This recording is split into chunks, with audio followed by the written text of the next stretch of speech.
new society. Okay, we had an earlier version of this talk 3 years ago with several panelists, no? And now we're having it online. So to give an opening remarks for us is a very good friend of mine and batchmate in UPIS, and is with teaching in the Technology Management Center. Professor Glenn Imbang. Okay, you have the floor. Good afternoon, everyone. Good afternoon. It's a privilege to meet Manolo Quezon here. It's my pleasure. Okay. And of course, this lecture is dedicated to our friend a long time ago, Jeannette. So, from elementary to high school, I think at high school, yeah, we were close. And we were part of the would-be scientists in our batch to become scientists. No? So later on, we took up science courses and eventually landed in different situations. No? So I landed up with my BS botany and ending up with a master's in biology. Supposed to be, I was supposed to finish a PhD in environmental science, but yeah, before that, I went to Australia to finish my technology management degree. It was the first degree offered by the University of the Philippines. So I was part of the pioneer faculty that was sent abroad in Australia and went back to the Philippines to institute the more or less the already established MTM program, and eventually have stayed there for almost 26 years. So we're still teaching, and hopefully we'll have a PhD collaboration with the College of Science later on. No? So a welcome remarks for each and every one of you is that today is a very special day because it's we commemorate martial law, no, the Declaration of Martial Law, September 21. So the song of Earth, Wind, and Fire actually reverberates within us. No, do you remember September? So that song would really remind you that September was really, it doesn't really point that we were shattered by this martial law situation. We were during that time. We were just so small. I remember during my time here in UP Diliman, we were located at the Area 14. Both my parents were UP employees, things like that. So during the declaration, we were there and we experienced the first quarter storm. We were supplying the different UP students with some bottles or something like that. They were collecting it from our house, and I think they were, he told us they were creating some kind of a bomb or things like that. We were excited, and we were witness to the battlefield. We call it the battlefield in the university that we saw Metrocom, things like that, some gunshots, things like that, and silence later on. No? But we were unaware that it was already martial law, things like that. It was just our parents telling us that you have to go inside the house and basically, you prepare yourself because it's a different situation right now. So all throughout, we didn't know it was already martial law, but as we go along with our studies, eventually entered the high school. Okay, it was high school that we were introduced to the concept that Marcos was a dictator. No, so it was that situation that he was seen as a dictator during that time because it was during that time that we were already preparing for some sort of revolution. So anyway, we were caught unaware about that. No, but zero in Marcos was introduced to us as also being a scientist. No, I don't remember Marcos being a scientist, but from my point of view, Marcos was a science advocate. He was an advocate of science in the Philippines, and basically, if you look at this track record, taking away the situation that led to his demise as a dictator, he was able to come up with projects, a lot of projects that started a scientific understanding, the scientific pursuit of the country. Okay, it could be that way, one of the most important,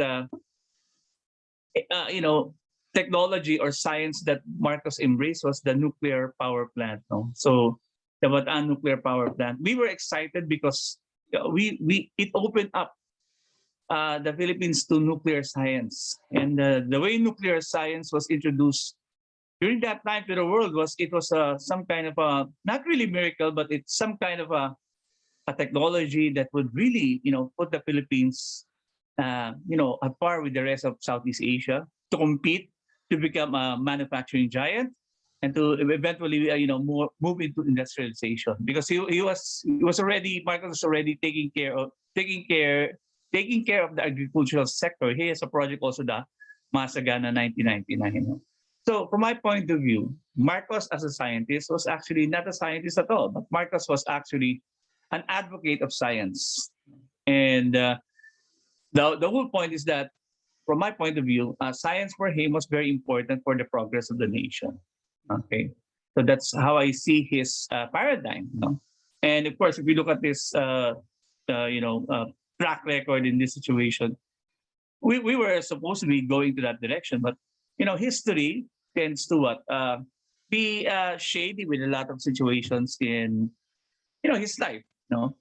He has to sacrifice the scientific endeavor because of, let's face it, at the end of the day, we saw this dictator fall down, and eventually, as we dissect the whole situation, that he was so immense with his power that eventually he forgot all about what science is. So, as a closing, not really closing, just an opening remarks to you, that you see Marcos as a science advocate, not as a scientist. There were good times that I think the Philippines was already moving towards a certain direction. But of course, from the side of the social point of view, Marcos was seen as a different kind of person. And of course, with that, happening, I was just watching this film about the Chinese connection, that the Chinese already, putting a lot of arms for the CPP NPA during that time, before he declared martial law.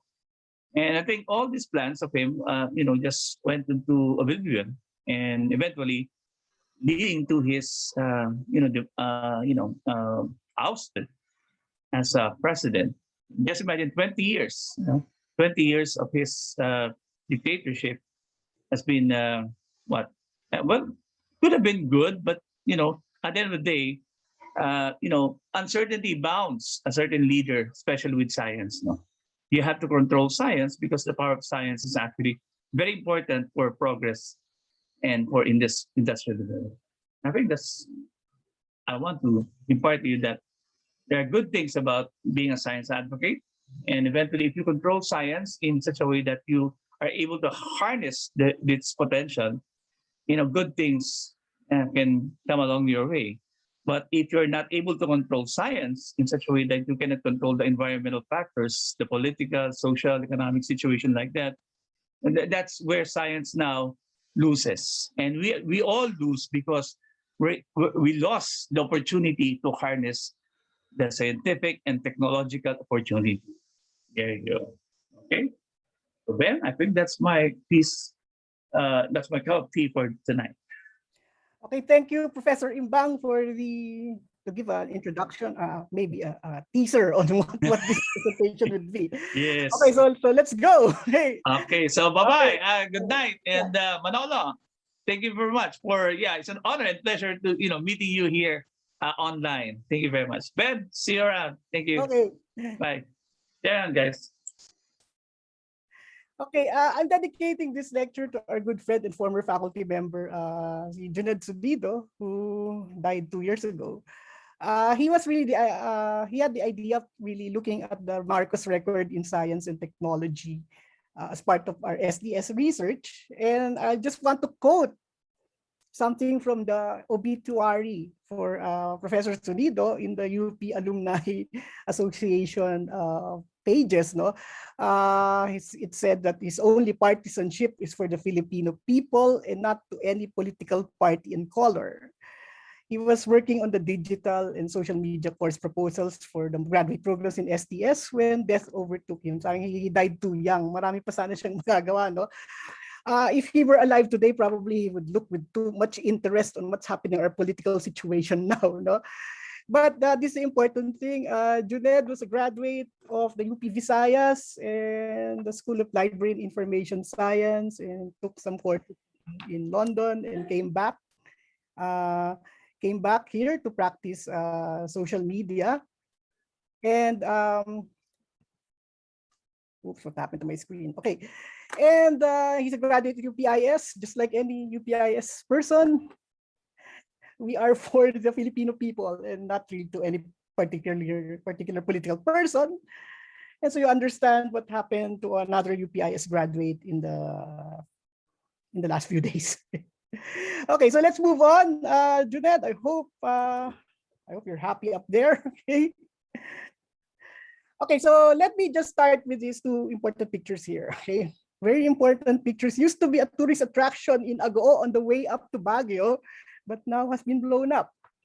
Now, this is a very often posted picture of the Marcos regime. No? But there is something very special about this that I think we should remember. This is the only instance of demarcosification. What do I mean by that? If in Germany, after the defeat of Hitler, one of the first things that the occupying powers and the German people did was to blow up any image of Hitler. So today you won't find any public acknowledgement of Hitler's greatness in Germany. Everything has been blown up. No? But that did never happen here. We haven't really come into a reckoning of the record of the Marcos years. And that in itself is a tragedy. We really cannot move on as a people if we do not have a reckoning of the Marcos years. The interesting thing here is the blasting of this bust wasn't made by the establishment, okay, the people who restored democracy, but the blasting of this bust was made by the indigenous people who had tenure to this land that was taken away from them during the Marcos regime. So with these images in mind, how do we reckon the Marcos years, especially in science and technology? Now, any look at the Marcos years, we really have to be more ideological.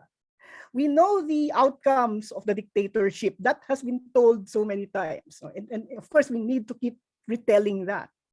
But the ideology that driven the Marcos years is also the one that's driving the supporters of the current legacy of the president today, of this president. No? And they're still politically in the scene today. So I saw on the internet the 20 books important to know the Marcos regime. But one thing is missing, the new Philippine Republic. This is a distillation of the development ideology of Ferdinand Marcos, which derived from the books that he supposedly have written beforehand, like the Notes to the New Society, okay, Revolution from the Center, towards a Filipino ideology. But it's in the new Philippine Republic, which was published in 1982, at the time that Marcos was at the height of his powers, at the height of the support of the Americans to his regime. Okay, and there is a chapter on science and development. So we can say that the science ideology of Ferdinand Marcos, and let me read it to you, both as an outlook and as a method of altering reality, science is invaluable to emerging societies such as the Philippines. Science and technology is at once a key to the willful transformation of society and the development of a kind of outlook that rejects despair, addresses itself to problems, and tries to find solutions. Okay. Now, this is so STS because there's a willful transformation. Who's going to make that will? Is it the government in power or the people concerned? And what about this method of altering reality? Okay. This is a striking, for me, it's so striking because any dictatorship or authoritarian government really wants to alter the reality of perceptions of its people to the kind of governance that the authoritarian regime would have. So this is so essential to the science and technology idea of Marcos. Now, of course, in recent modern history, if we look at the role of science and technology, and this is so much well studied, it's actually with the Nazi regime of Adolf Hitler. Okay. Perhaps it's a caricature to say that the Volkswagen was actually the symbol of the German industrialization and innovation with respect to science and technology during the Hitler regime. The folk, or the people of Germany, according to the Nazi ideology, should have the comforts of technological development at whatever expense. But the thing is, at what cost? In Nazi Germany, it's at the cost of human lives. All the opponents of the Hitler regime were either sent to the death camps, the concentration camps, or the gas chambers. So the cost was too great, really. But did the Germans' perception of what they are, the society that they're living in, did it really change? Okay, that is still a matter of debate in Germany today. So another iconic and sometimes now disputed is that the Autobahn, okay, was a Hitler innovation, but in reality, it was not. It was Konrad Adenauer, who became the post-war chancellor and an opponent of the Hitler regime, who came up with the idea, but Hitler just appropriated it. So there's still some people in Germany saying, or in the world still saying that Hitler, the progress of Germany in science and technology was purely due to Hitler and his ideas. Obviously, that's not completely correct. Now, how do we really end up in a dictatorship? Guido Knopp is one of the foremost scholars of Nazi Germany. Okay? He was born after the Hitler years. So sometimes I am quite annoyed by saying that, how can you talk about the Marcos regime when you were never even born yet? That's a totally ridiculous thing to say. But Guido Knopp, okay, who did a lot of research, interviewing the former Hitler youth, interviewing the Nazis that were able to escape justice, and also interviewing the Nazis that were convicted but eventually released by the German government. He came up with a step-by-step way by which young people can end up in a dictatorship. First is to seduce them with a lot of promises, maybe technological innovation. Then you modify the way that they can be schooled. Then you go into war, either to support the national aims or war against those who dissent against your regime. Once that's over, then you make sure the people dedicate themselves to your authoritarian and dictatorial ideal. And at the end, it's a complete disaster. That's what happened in Germany. Okay? So it's a 5-step process, really. And I think all dictatorial regimes would probably follow this 1, 2, 3, 4, 5 of Guido Knopp.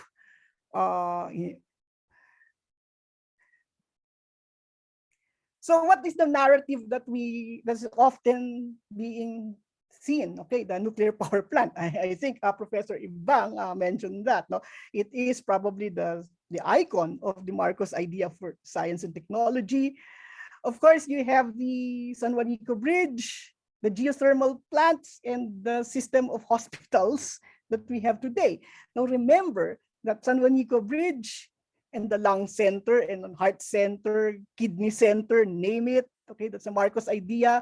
And the geothermal plants are still being used today. It's only the iconic nuclear power plant that was mothballed.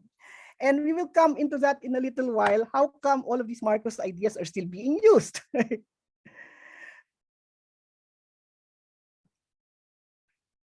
Okay, let's think about it. Okay. Why is there so much nostalgia for authoritarianism? It's actually a fantasy. Now, some of the STS students here probably heard of Hegel. Okay? According to Hegel, mere factuality, okay, may just miss you out on the ideological basis of totalitarianism.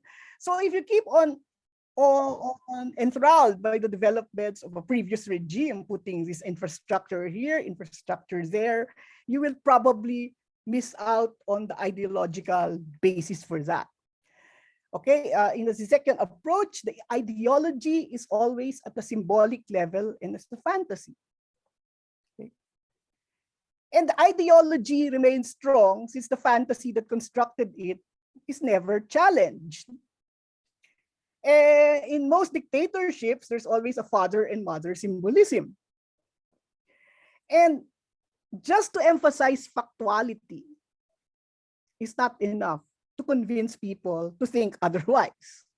And that is also now becoming a problem in Germany. Now that Chancellor Angela Merkel will step down as chancellor, this issue of factuality about the Nazi regime in Germany has already come up, okay?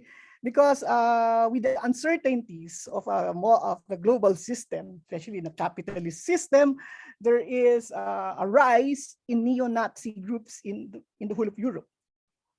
So is it just telling them that the Holocaust happened? Is it enough to convince them?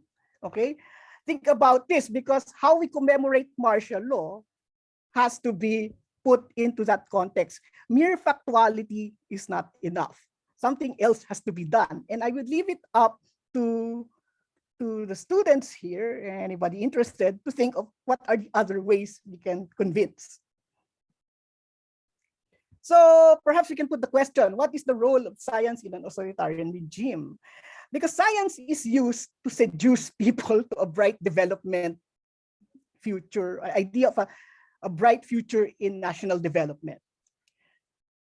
Now, after the war, Guido Knopp, who interviewed all of these Hitler youth, by then they were already the leading citizens who made West Germany become the economic miracle that it became. All of them were more or less unanimous in saying that we were threatened and seduced. So in authoritarian regimes, science could be used to threaten and to seduce. Now, for people to support the authoritarian and totalitarian regime. So it's not unusual that the Marcos New Society had the promises, which is still the promises of any politician that will run. Okay, take note, we will have candidates, and I think one, the boxer, already has declared his candidacy.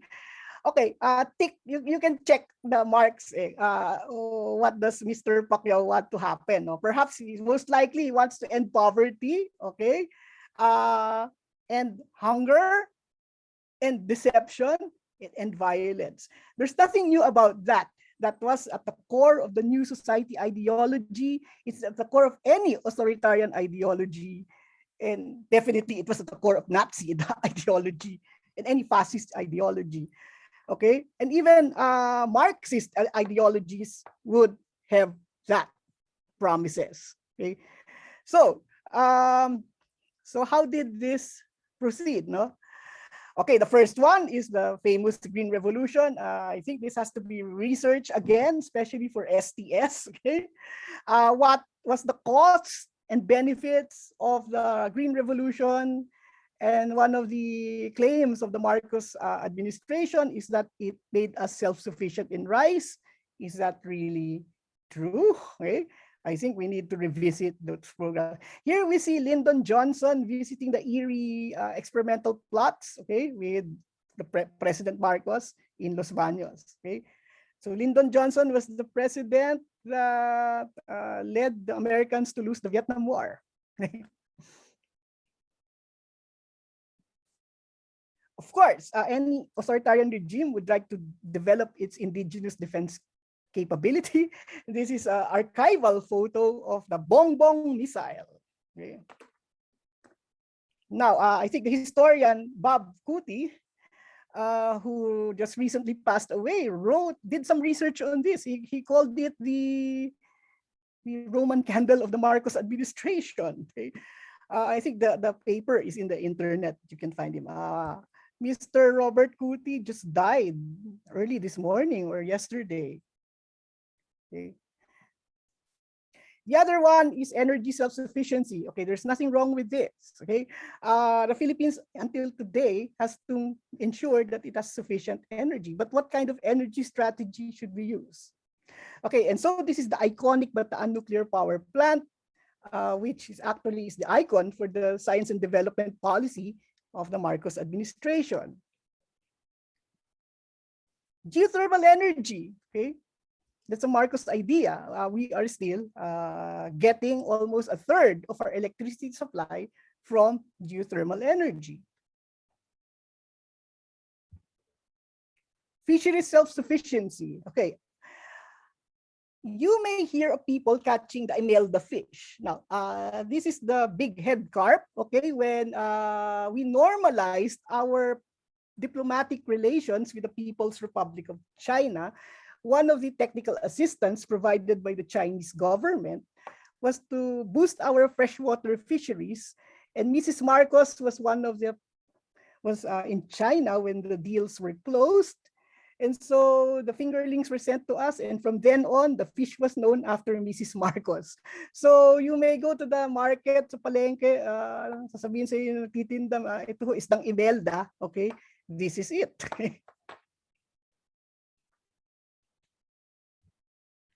And part of that fisheries development was to develop the Miagao campus of the UP Visayas. So the College of Fisheries was transferred there from Diliman, okay, and that's part of the plan. And we took out a World Bank loan during the Marcos regime to make sure that the campus is developed. Closer to the Diliman campus, the National Science Complex essentially is a Marcos idea. The original plan was to move the PGH to where the College of Science is now, okay, across CP Garcia. So the PGH is actually integrated with the National Science Complex. Some of the institutes of the College of Science have charters that date back to the Marcos years, like NIGS and the National Institute of Physics. So why did the Marcos regime invested to start the development of the National Science Complex?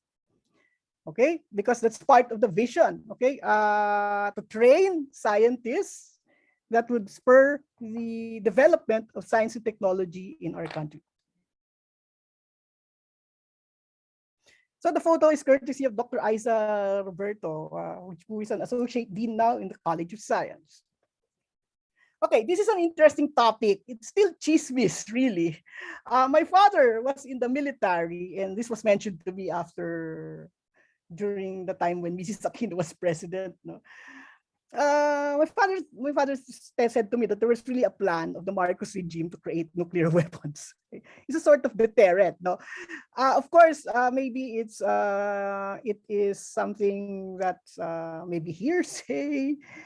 But some research is needed really here. Did the President Marcos really have a plan for developing nuclear weapons? No. And the chismis is that the Americans did not approve of it. Actually, that's not really totally unbelievable.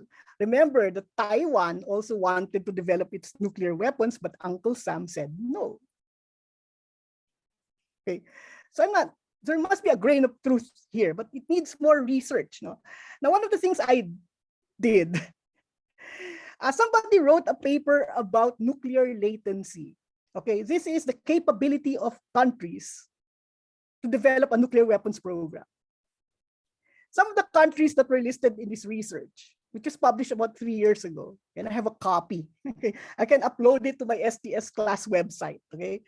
Some of them, I was quite surprised that some of the countries in Africa were really into nuclear weapons development. It's not just South Africa. We know that some of the countries that went into it succeeded, like Israel, okay, India, Pakistan, okay, and South Africa. But South Africa had to dismantle it when the apartheid regime collapsed. Okay. And yeah, so there were several countries that really, about 25 countries that were nuclear latent. No? But I didn't find any record of the Philippines in that study, But perhaps probably we need more research, But this is really quite interesting, really. Okay. Was there a weapons program? Do we still have a vision for a nuclear weapons program? Anyway, let's move on to more Marcos legacies that are more documented. Okay, first is the environmental policy. Okay, much of the environmental laws of the country are Marcos decrees. Some have been updated, but essentially they still are in force. Okay. In my environmental science 1 class, we take this in more detail. So several of them, like the environmental code, of course, it has been updated, but they're still largely in force today.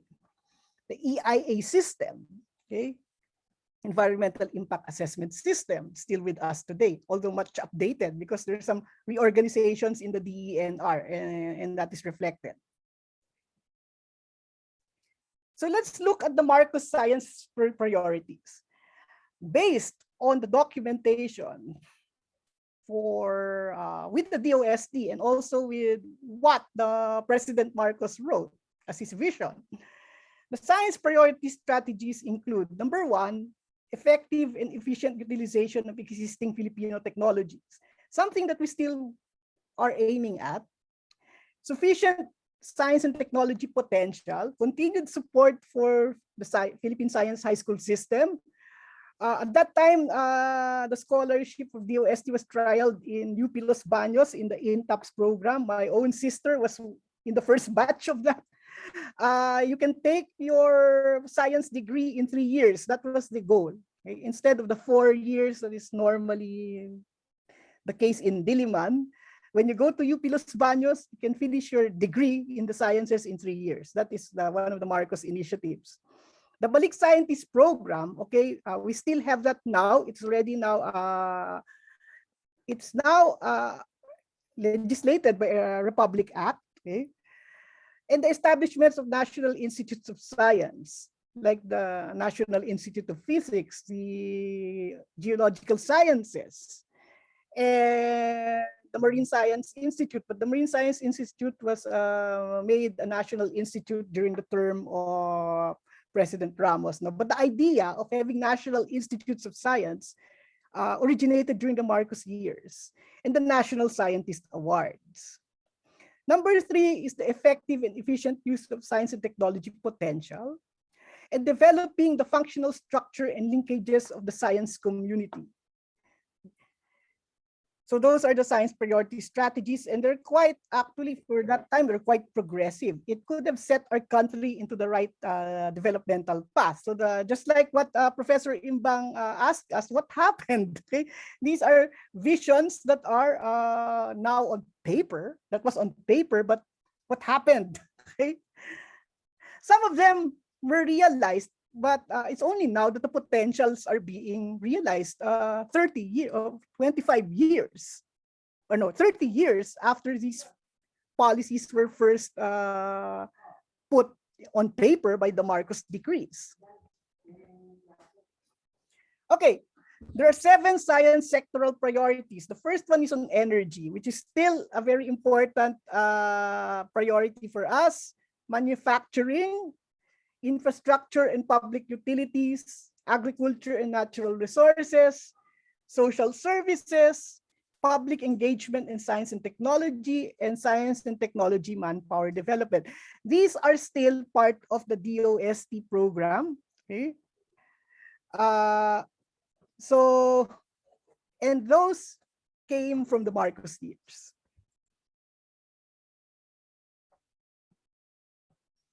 And of course, the Marcos administration envisioned a Philippine Rice Research Institute, which only came in, I think, during the term of President Ramos, okay, the PRRI, and also the Philippine Carabao Institute, that was already also an idea, but that was legislated by President Erap Estrada. The National Science Research Institute in Diliman was legislated during the Marcos years. Institute of Plant Breeding in UP Los Baños, CIFDEC in Iloilo, Institute of Fisheries Research and Development at the UP Visayas, the National Institute of Molecular Biology and Biotechnology, the National Institute of Geological Sciences, the Marine Sciences Center, and the National Institute of Physics. These were some of the science institutes that were made possible by the Marcos plans. And it was during the Marcos years that the DRRM research was first proposed. No? The Marcos ideology on disasters is premised on natural survival.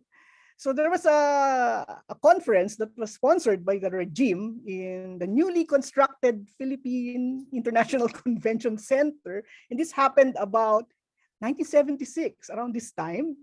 Yeah, around this time. Oh, okay. It's called the International Conference on the Survival of Humankind. It was one of the first conferences in the PICC. It was new then, showcasing the Marcos achievement in infrastructure. Okay, the regime had the Malthusian approach to population management, and that was the direction of the Population Commission. But disaster response was a focus in this survival of humankind idea. And this resulted in the first Philippine Climate and Weather Atlas. Okay. In fact, the Marcos regime invested in Pag-asa also. And Pag-asa then was not under the DOST, but under the Department of National Defense. As you can see, because it's a martial law regime, such important strategic scientific initiative should be under the Defense Department. But what is the cost of all of these science programs? Many of which did not take off. Of course, some of them did take off, no? And for those that took off, it's only now that the promises are being seen, okay? That some development is happening. More than 30 years after the plans were laid. Of course, first is the issue of corruption, which I need not dwell upon because it's heavily been discoursed in the record of the Marcos dictatorship, the onerous debt, okay, the crony capitalism, further subservience to the US diktat. We had weak defense capability during the Marcos regime and until probably now.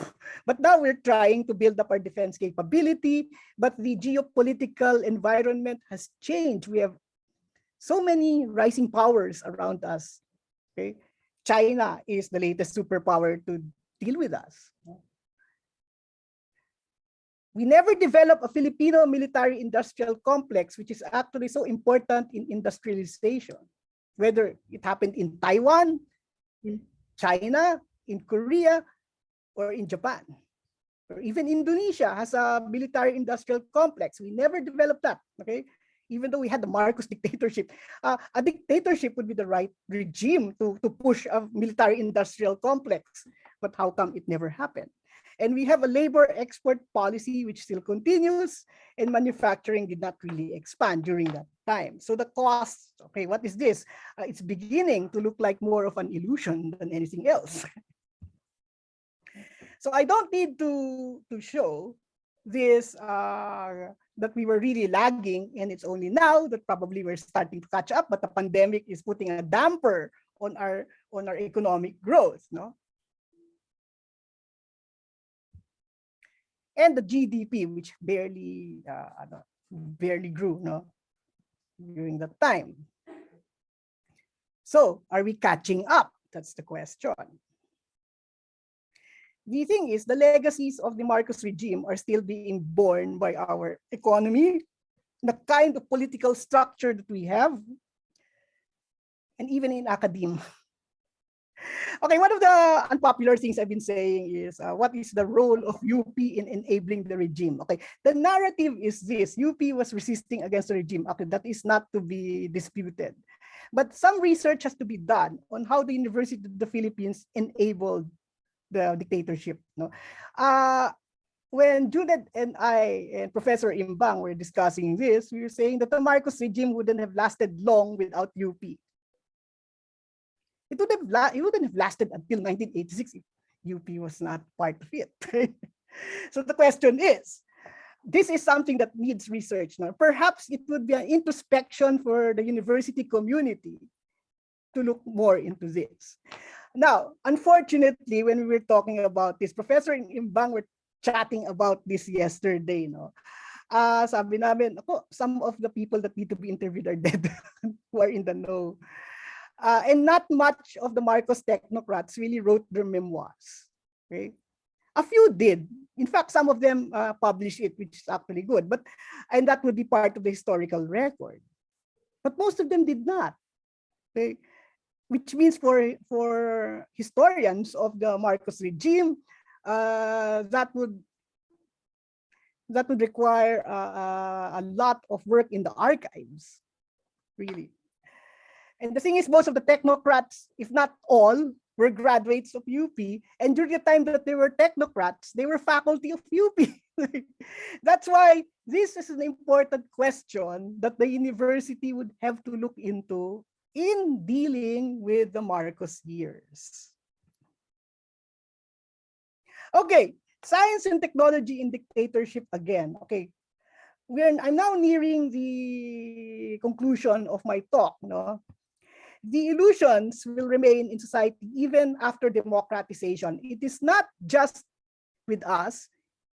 Even in Germany, which supposedly has a good record in dealing with the Hitler years, the illusions are still there. There are some people in Germany who still claiming that the Autobahn was really a product of Hitler's ideas. No? Now, that is an illusion, really.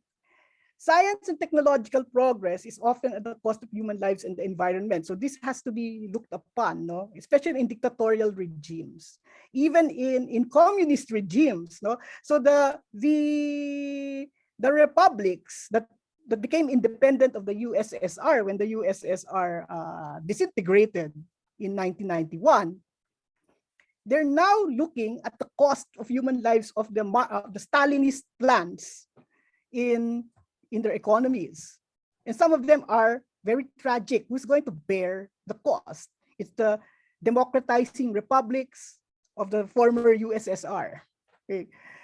Now, some innovations are beneficial, though, and democratic regimes may even try to revive these projects and continue with these projects. And I think that is the case with us now. No?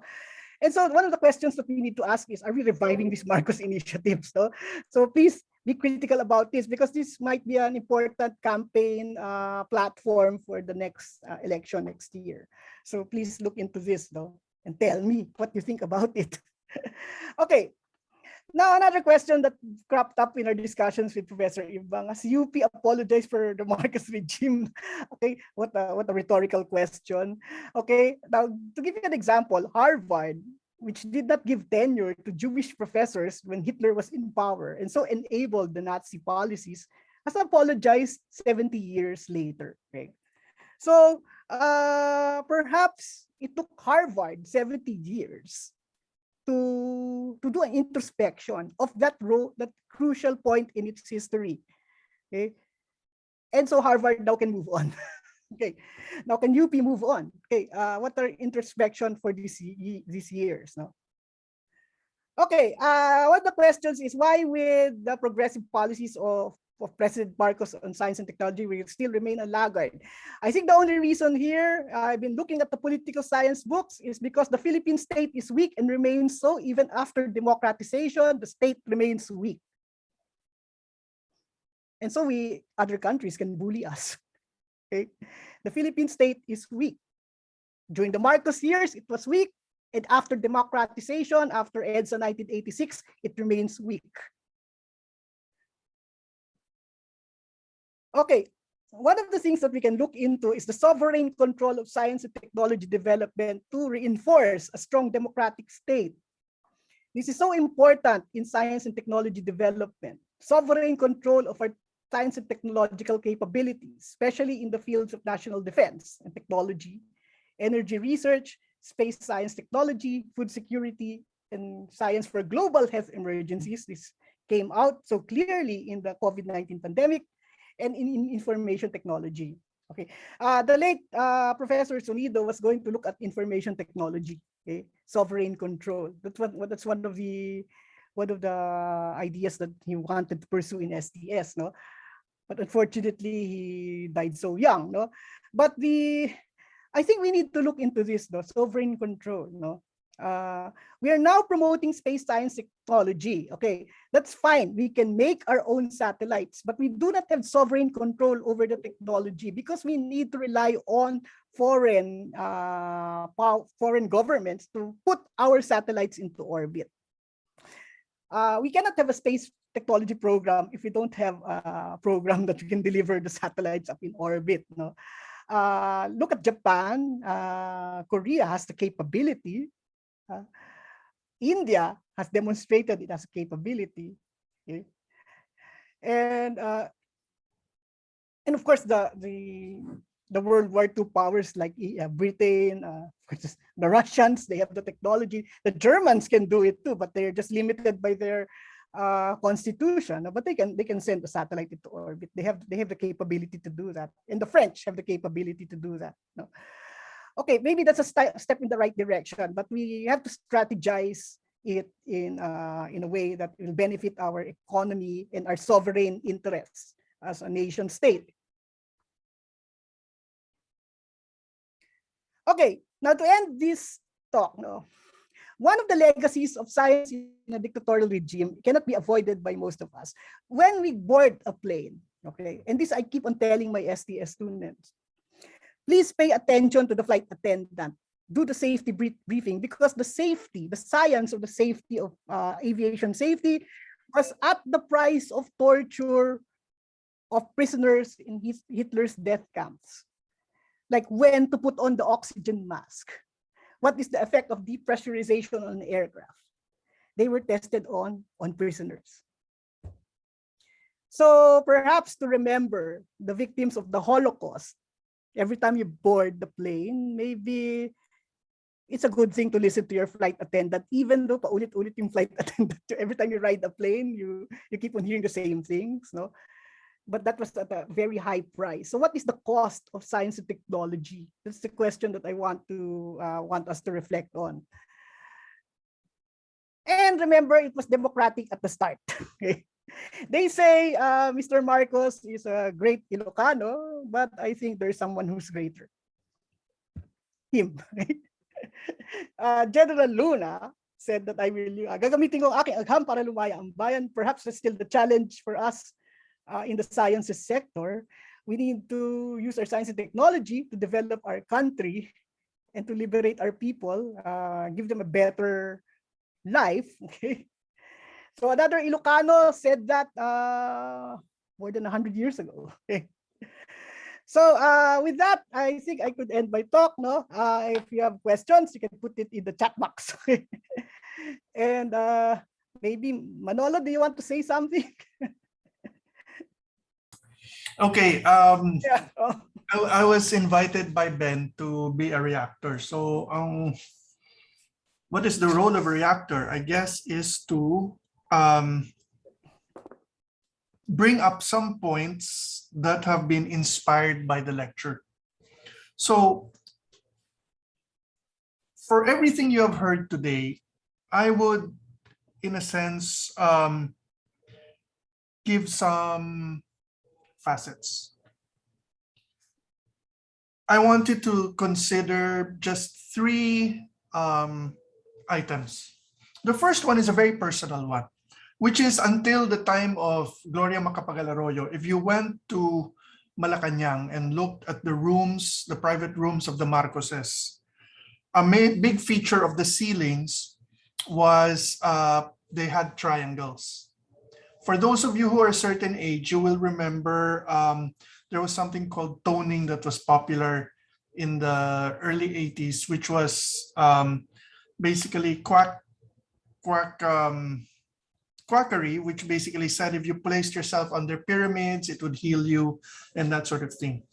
Why is this important to start our discussion today? For everything that President Marcos did, in the end, he did not trust his own future to science. It was something that at the very least had to be supplemented with something anti-science. And in many ways, I think this will reflect in an ambivalent relationship, not just he, but most Filipinos have with science. We are, the most of us, educated enough so that we're believed when it comes to science, but not educated enough to really comprehend what it requires of a modern society in all its aspects, from the functioning of our institutions to our own personal approaches to problem solving. The second thing is, when you go to UP, you would see that egg, which is the only functioning reactor that we had for decades. The beginning, that represents so many things. It represents the confident beginnings that we as Filipinos are so good at. But the other side of that egg is the Bataan nuclear plant, which we have never really had the chance to test if it will properly work or not. The reason for this has nothing to do with science and everything to do with public opinion and politics. Public opinion and politics in reaction to the policies on the whole of President Marcos. Incidentally, that egg was built in the administration of Diosdado Macapagal. In fact, if we are going to really discuss Marcos, we can't just discuss Marcos in a vacuum as you know, we have to discuss Marcos both as a person of his generation and his times, and as a person and his times in the context of our longer continuum. And here it's a very basic, I think, discussion that I'm sure has already happened in your class. That discussion is, our attitudes towards science have changed over time in terms of our government. The most profound, I think, is that before independence, science was not really promoted in a holistic sense in our society. It was a very targeted science for the purposes of the colonial power, for the treatment of disease, for the treatment of rinderpest. But we were to remain a society that exported raw materials and imported finished goods. So at the point where we were already preparing for independence, which is shortly before World War II, you find a sort of rush to try to focus on acquiring the skills and setting up the institutions and the capacity necessary to shift from a colony to an independent country with the idea or the dream of a more modern and complete economy. World War II intervenes. So for the first decade after World War II, our focus, pure and simple, is reconstructing to where we were before the war destroyed everything. And it's no coincidence that it's only in the 50s and 60s that the momentum starts building, basically to start where we had left off right before World War II, which was to build the capacity and the institutions, therefore the ability to replicate knowledge and expand it, that would be required if we were to have real science and not just sciences used for practical ends by the colonial powers. It's no coincidence. While Ben was giving his talk, I started looking at the SONAS, the State of the Nation addresses, if you look at them, let me just open a thing here very, very quickly. The last time that science was discussed in the SONAS were before World War II, in the SONAS of 1940 and 1941, where there are respectively 2 and 4 mentions of science. You don't find it again until 1949, when President Quirino mentions it once. And then you have an exponential growth in 1956, when President Magsaysay devotes a whole section of his State of the Nation address to all the aspects of science, including the need to develop our capacity in atomics. And it's no coincidence that it's at this time that you have a greater focus in capacity building. They're part of the Magsaysay era, even in the cultural field, was the creation of a national center for the arts and the preservation of our history, which is why the plan for the National Library, where it is now, dates to the Magsaysay era, a plan that was abandoned by Marcos. It was also here that you first have the stakeholder, a placeholder by a president to develop the whole capacity for science. This is expanded by President Garcia, who is the first to mention science as an important aspect of national defense.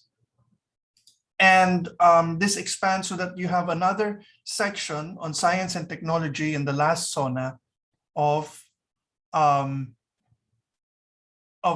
President Garcia. And it's here, in fact, where he says we are establishing a Philippine Atomic Research Center. What you have, by the way, is an incremental increase. And this is how policies are built and how they are continued from over time, that there has to be a consensus, and that regardless of the political affiliation of the administrations, they will be carried forward, maybe modified, but generally added to over time. The National Science Center, therefore, in UP has its origins in 1953 and not 1983. You will also find the same interest on the part of Macapagal, where he also starts mentioning the pursuit of other means of electrification.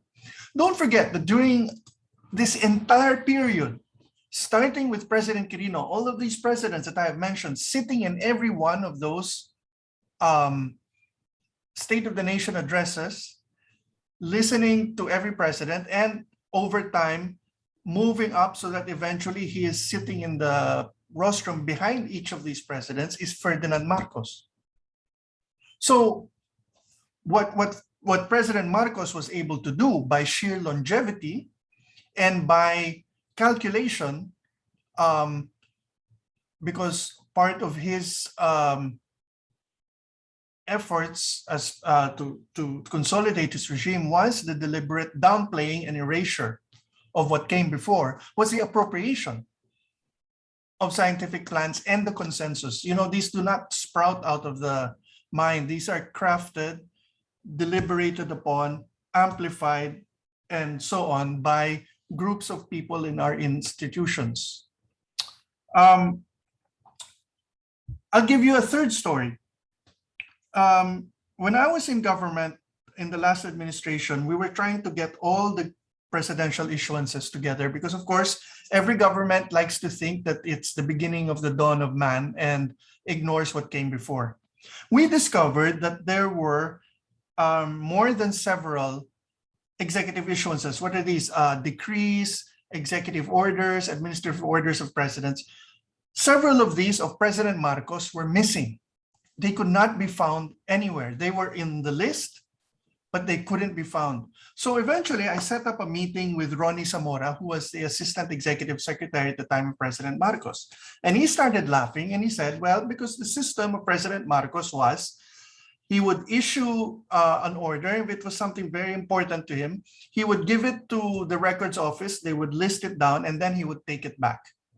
That way it's there as a statute, but no one has a copy and can say what it was. And he said, I'll give you an example. One of them was, we needed to get money from one place and put it to another for a bogus reason, but this was to buy rocket fuel for the space program. And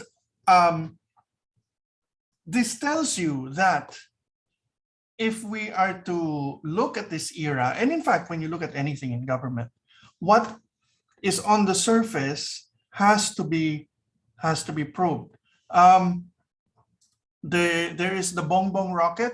the other side of it was that the fuel for that rocket had to be procured. It was procured through means that were, shall we say, unorthodox, resulting in a problem that up to the late 80s and afterwards had to be fixed by removing that fuel from one of the islands beside Corregidor at the time. So here's the thing about science. Science, like you know, to bastardize a scientific principle, does not operate in a vacuum. The Marcos years are a interesting example of how we can have two sides.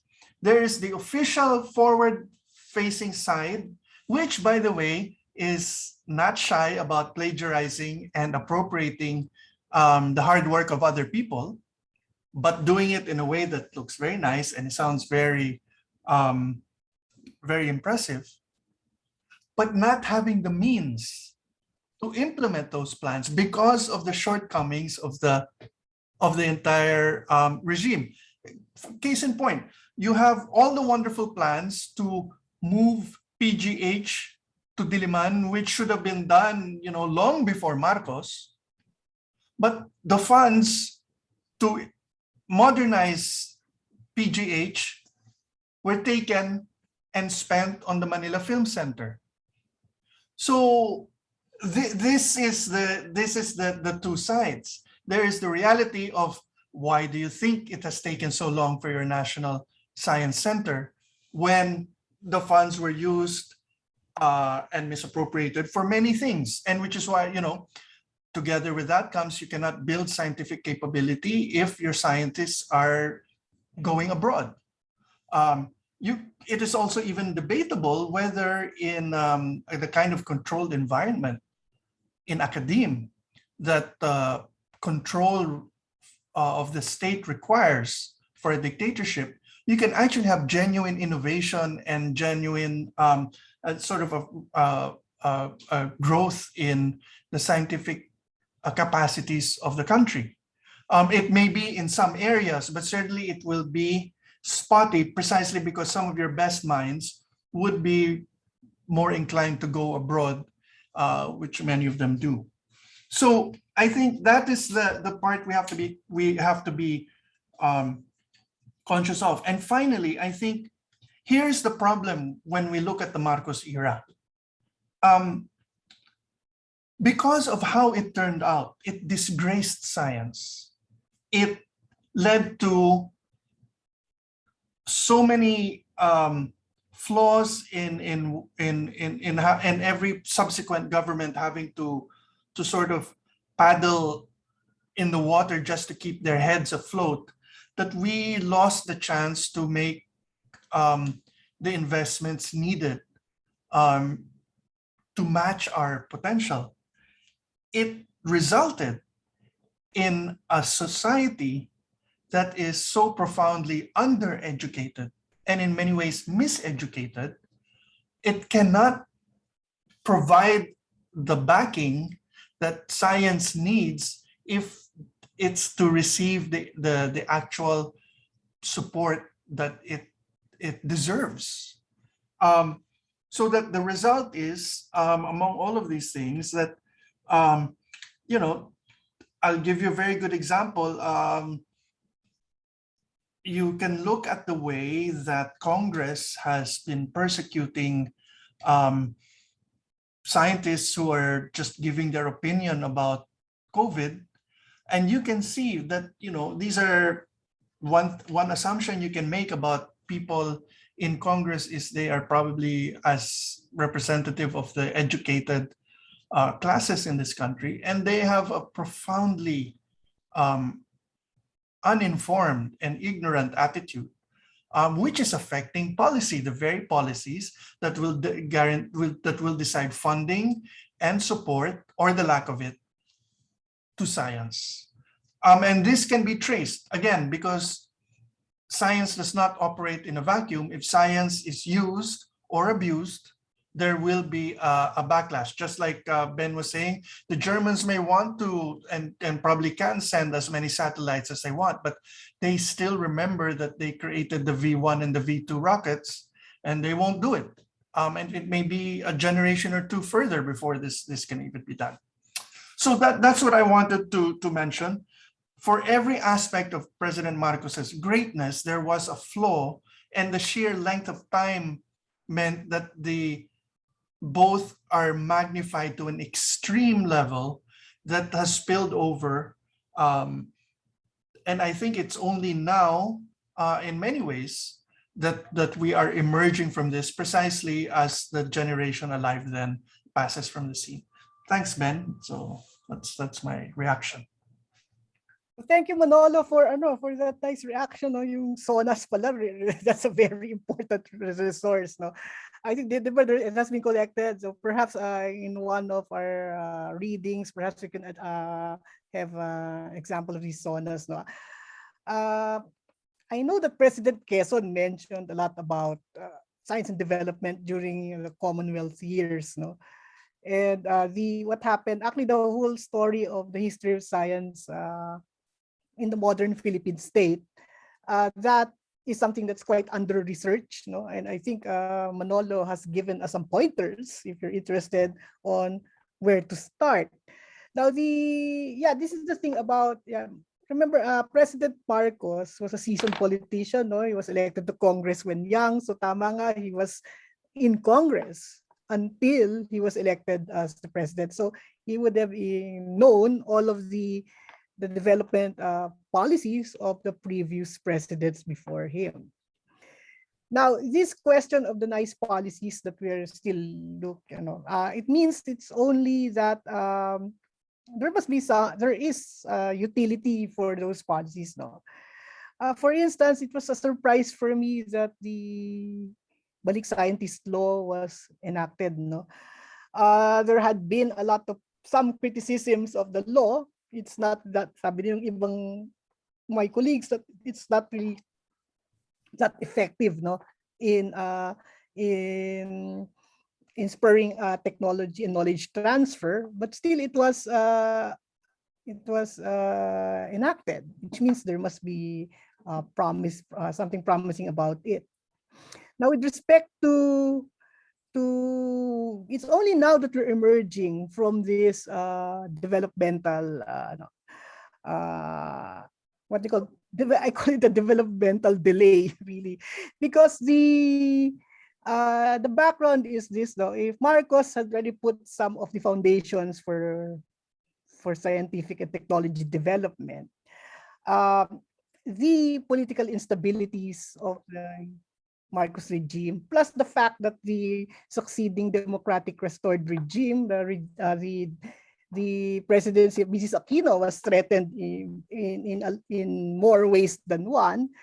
That's one factor kung bakit din hindi agad take off. But to put the credit where credit is due, some of the buildings of the National Science Complex were actually appropriated during the presidency of Mrs. Aquino. So it just tells us that the succeeding governments really continued with the development initiatives, no? But it's only much later that we may be able to be competitive, no? Now, another thing that is a positive for us is the generation of young PhDs that we have now. We're not martial law babies. Manolo and I are martial law babies. We have a recollection of the Marcos regime, and I think that has to be documented by historians. So I'm asking my classmates in high school, can you write something about your martial law baby experience? No, of course, that will always end up with Volta's 5. But the important thing is that the new generation of young scientists we're not yet born during the Marcos years, or even during the time of Mrs. Aquino. And some of them were just babies when President Ramos was the president. And so perhaps the earliest recollections of a president was probably Mrs. Gloria Arroyo. Okay. So they're now in a situation in which they can look at the record of the Marcos years and look at it in a more dispassionate way. Okay, and that has happened in Germany. When Nazism fell, okay, Hitler committed suicide. Okay, the scholars that were working on the Nazi record were not Germans. The Germans would like to talk about it. No? Even in yung V2 rocket, nobody wanted to talk about it. They want to push it under the rug. They want to forget about it and rebuild Germany. No? There were two Germanys, the communist East Germans and the capitalist West. Okay, they wanted to put it behind them. But it's only in the early 1990s when the generation that was born after Hitler, right, came into maturity, they got their doctorates in German universities, that they started to look into the record of the Hitler regime now. Of course, the consensus was it was really damaging to Germany. Okay, but the point is, it's not a black and white thing. Okay, So somebody published a book about all the ordinary citizens being complicit in the Holocaust. No, that was really created a storm of controversy in Germany. No, some of them were working under the V2 program. I saw the chapter, I read the chapter. No? So I think we need to have that kind of reckoning, and I think the new generation of scholars, no, kasi personally, I'm just a few years, no, I'm a little bit a decade more from retirement, but the younger PhDs, the younger scholars and academics are now looking at this in another angle, okay. And perhaps my generation of being martial babies, maybe our contribution is to lay the foundation to look at the Marcos record, no, in all its entirety and context. Okay, science and technology was not really in the discussion, no. In fact, yung official commemoration ng UP doesn't have science and technology in it. It's only us in the STS classes that are talking about this, no? But the official commemoration does not have it. So I think that's the last thing I could say. No, the students, do you have anything to say or questions about this? I'm going to put the recording in my YouTube channel, yung aking UP official YouTube channel. No, you can watch it from there. Do you have any questions, the students? Kasi it's almost 7 o'clock. Kakain na kayo. Okay. Do you have any questions about this interesting topic? A lot of things we can talk about, but we don't have the time. Okay. You can put it in the chat box if you want. Students, meron ba? Sandali, wala pa akong nakikita.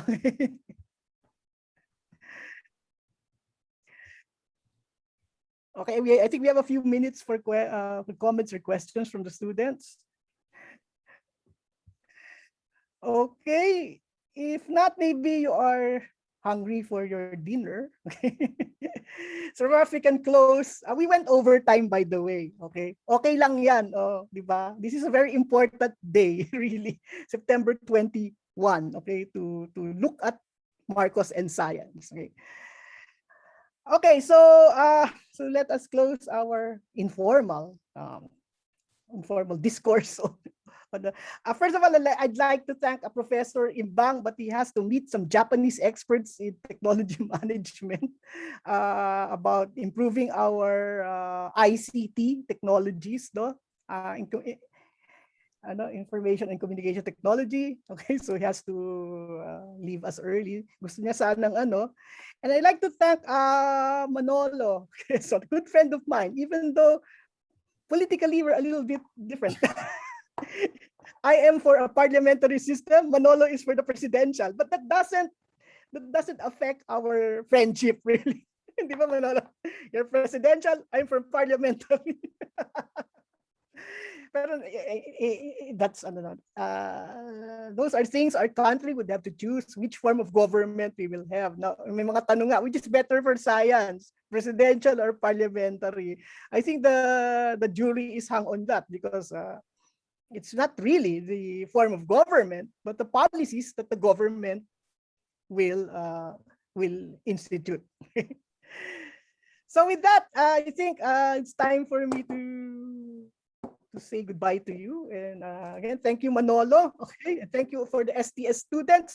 The recording will be, I will put it in my YouTube channel and I'll send it to your respective professors so you can watch it.